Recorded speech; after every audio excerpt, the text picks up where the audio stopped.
여러분, 저는 오늘 우리나라는 속국이었을까 아니었을까, 그 조공체제에 대한 것을 얘기해 보려고 합니다. 이거에 대한 우리나라 사람들의 입장은 확고합니다. 원나라 때 정도만 빼면은 사실상 독립적인 자치를 보장받았다는 거. 왕도 있고 중국이 우리 정치에 간섭해 본 적은 있니? 우리가 독립적으로 다 했어. 그리고 조공국은 속국이 아니다, 이렇게 주장을 합니다. 당연히 중국의 속국이었다고 하면 자존심 상하니까 이렇게 주장을 하지 않을 수가 없죠. 이 문제는 굉장히 쉽지 않은 주제이고, 동아시아 조공 질서를 제대로 이해하지 않으면 판단을 하기도 어려운 주제이기도 합니다. 널리 받아들여지는 사실만 얘기하자면 조공을 한다고 해서 속국이라는 의미는 아닙니다. 일본이 통일되지 않았을 당시에는 서쪽에 우리나라와 가까운 지방 정권들이 우리나라에 조공을 하기도 했는데요. 그럼 일본의 지방 영주들이 우리의 속국인가요? 마찬가지로 우리가 중국에게 조공을 했다고 해서 속국이라는 것은 약간 좀 부족합니다. 그렇다면 조선이 속국이었다고 주장하는 이유, 과연 무엇이 우리가 중국의 속국으로 생각하게 만들었을까요? 바로 이 책봉입니다. 이 책봉이라 하면 왕을 임명하는 거. 그러니까 우리나라 왕은, 특히 조선의 왕은 항상 중국 명나라의 허락을 받아야만 했습니다. 대통령이나 왕이라는 거는 그 나라의 최고 권위이고 자존심이기도 합니다.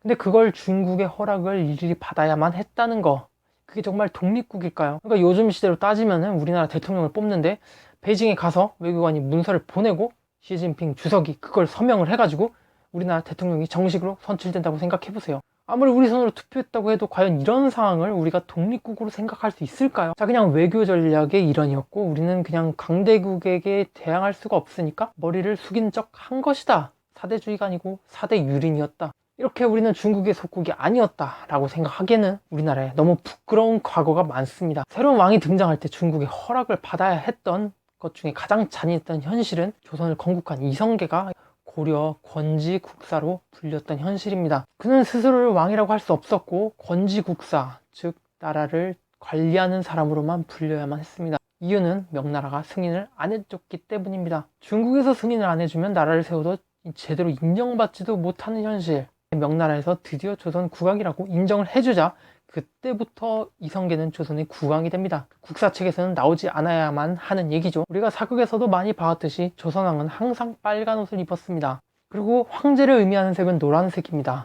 이 노란색 옷은 중국의 황제만이 입을 수 있었기 때문에 조선왕은 빨간색 옷을 입었던 거죠. 그러다가 청나라가 몰락할 시점에 고종은 대한제국을 세우고 그토록 500년 동안 조선이 염원했던 그 노란색 옷을 입습니다. 물론 황제라는 호칭 달아보고 말이죠.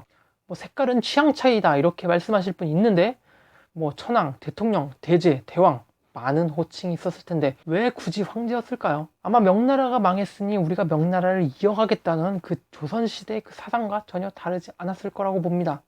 자, 청나라 황제의 대가 끊겼으니 이제 황제는 내가 이어가겠다. 게다가 고종 황제는 황구단위를 세웁니다.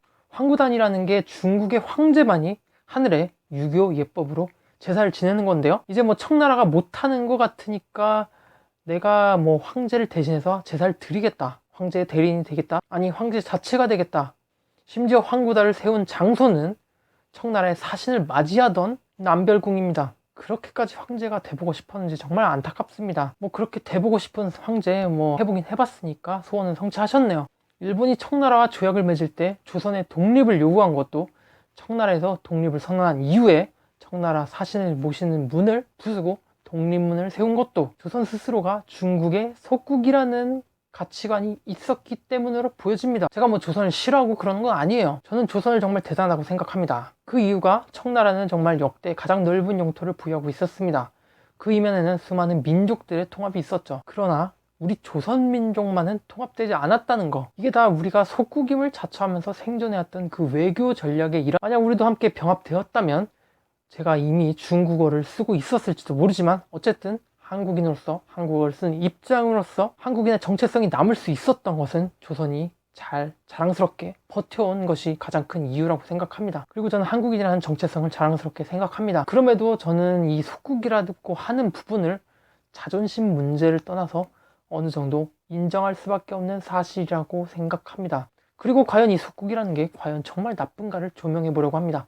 사실 동아시아에서 속국이라는 거, 건국이라는 것은 동아시아 조공 질서를 기반으로 합니다. 여기서 뭐 한 가지 정리하고 넘어가야 될 점을 말씀을 드릴 건데요. 강대국과 약소국의 관계 질서에는 동서양에 따라서 조공체제나 조약체제냐 이렇게 크게 두 가지로 나뉩니다. 조공 질서는 우리가 조선의 역사를 보면 알 수 있듯이 기본적인 규칙은 바로 이것입니다. 첫째로, 나는 너보다 크고 강력하니 너는 나에게 존경심을 가지고 조공이나 문안 등으로 경의를 표하라. 둘째, 그렇다면 나는 절대 너를 공격하지 않을 것이며 독립적인 지위, 자유로운 정치 및 안전을 보장해주겠다. 이게 바로 중국 위주의 동아시아의 조공 질서였습니다. 이것은 우리가 갑일 때도 적용이 되었어요. 뭐 예를 들면 신라와 울릉도, 우상국, 뭐 제주도, 탐라국 이런 관계처럼 말이죠. 이들에게 조공을 받고 충성을 확인받은 대신에 절대 공격하지 않았습니다. 이 질서는 청나라가 조선을 침략하기 전까지도 분명히 유효했고요.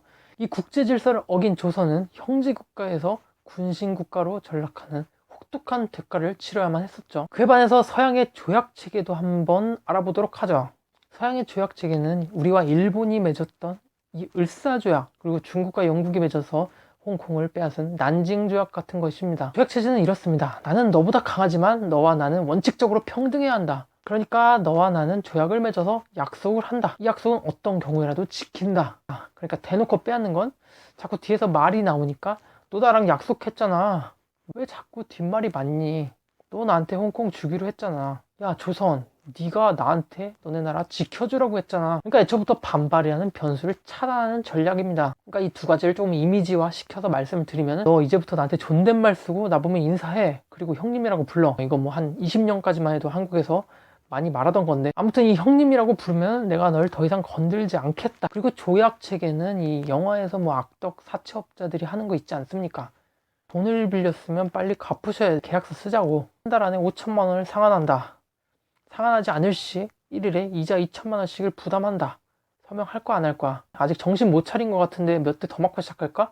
제가 어디서 들었는지 기억이 안 나는데 어떤 서양학자는 이것을 이렇게 말하더군요. 이 형님으로 모시는 조공관계에서는 형식상의 불평등이지만 실질상의 평등이었고, 약속했으면 몸을 팔아서라도 지켜내야 하는 이 조약관계에서는 형식상에선 1대1 대등한 위치로 평등관계였지만 실질상의 불평등 관계였다라고 말이죠. 저는 이 동아시아의 질서가 훨씬 세련되고 세심하고 주변국들을 배려하는 질서 체계였다고 생각합니다. 그리고 이 조공 질서는 아시는 바와 같이 서양의 침공으로 붕괴됩니다. 영국, 프랑스, 뭐 수많은 열강들에 의해서 우리도 뭐 을사 조약들을 포함해 뭐 조약 체계의 희생양이 되었고요. 중국도 홍콩을 내주는 등 피해는 아주 막심했습니다. 게다가 이 조약 체계는 현재에도 일본의 플라자 합의라든지 우리나라가 IMF로 강제로 금융시장이 열린 것처럼 아직도 서양 세력들이 약소국들을 잡아먹는 데 활용하는 전략입니다. 그러니까 어차피 우리나라는 과거에는 조공체계의 속국이었고 현재는 조약체계의 속국입니다. 그리고 나라의 안전은 조공체계의 속국이 훨씬 더 안전합니다. 왜냐면 이 조공체계는 뭐 서로 간의 의리와 관계만 지속되면 거의 뭐 영원한데, 게다가 뭐 대가도 별로 없습니다. 조공이라고 바치면 대가를 받을 수 있으니까 말이죠. 그러니까 우리가 손해보는 건 자존심, 그거 하나밖에 없습니다. 그러나 조약체계는 뭐 돈이나 영토 같은 경제적인 것을 수탈당하는 게 대부분입니다. 그리고 조약이 끝나면 언제든지 이해관계에 따라서 손절당할 수가 있어요. 그러니까 명나라가 아무리 조선에 이득이 별로 없다고 해도 자신의 체면과 권위를 지키기 위해서 출혈 피해를 감수하면서도 임진왜란 때 조선을 지켜줘야 하는 반면, 미국이 에치슨 라인을 한반도 밖으로 그어버린 것처럼 이득녀에 따라서 언제든지 손절할 수 있는 게 바로 이 조약 체계입니다. 우리는 사실 미국과 아주 불안한 동맹을 유지하고 있습니다. 사실 저는 이번에 아주 재밌는 점을 발견을 했어요. 다른 나라의 허락을 받아서 왕을 책봉하는 것은 독립국으로 인정받기에는 매우 어려운 아주 불편한 진실입니다. 그래서 저는 조선을 뭐 자주적인 권리는 있지만 사실상의 중국의 조공질서 하에 속국이라고 생각하고 있는데, 저는 이 문제에 대해서 혼자 고민을 하다가 호주를 떠올렸어요. 원칙적으로 호주 총독은 영국의 허가를 받아야만 합니다. 그러나 호주가 뭐 영국의 지방정권이라고 하는 사람은 아무도 없죠. 그래도 호주는 엄연한 독립국이라고 하는 게 보통의 견해입니다. 그러나 마치 조선처럼 그 나라의 중요한 인물이 다른 나라의 허가가 필요하다는 사실, 이게 독립국이라고 말하긴 참 애매한 상황이죠. 저는 이 현재 영연방 국가들이 과거의 동아시아 조공질서국 체계 중에 하나가 아니었나 싶습니다. 그러니까 조선도 뭐 중국 황제가 뭐 우리나라의 주인까지는 아니었지만 조선 왕의 위에 중국 황제가 있었다는 점. 원래 상식적으로는 왕 위에는 아무도 없어야지 정상이죠. 그러나 그 왕이 더 높은 사람을 모셨다는 점. 그리고 호주나 캐나다 같은 나라도 자기 총리보다 원칙적으로 더 높은 사람을 자기 군주로 모신다는 점. 호주의 군주는 영국 여왕이니까요.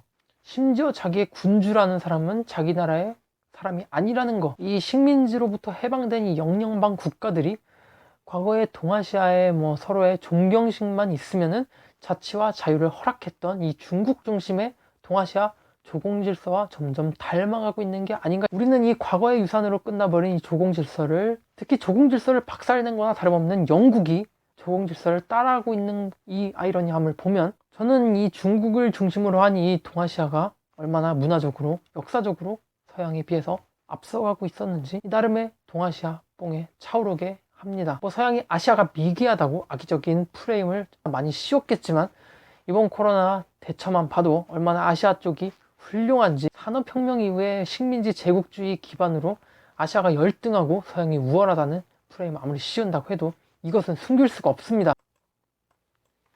불평등해 보였지만 사실상 평등했던 동아시아 질서, 그리고 평등해 보였지만 사실상 불평등한 현재의 서구 중심의 세계 질서, 세계의 균형적인 발전을 위해서는 다시 한번 중국을 중심으로 한 조공 질서, 이것이 대두돼야 되는 것이 아닌가 하는 생각을 갖게 만듭니다. 그리고 그 중심에는 중국이 있어야 하는 거고요. 왜 또 중국 중심이냐고 따지지 마세요. 아무리 리더도 파워가 있어야 되는데 우리나라가 리더합니까?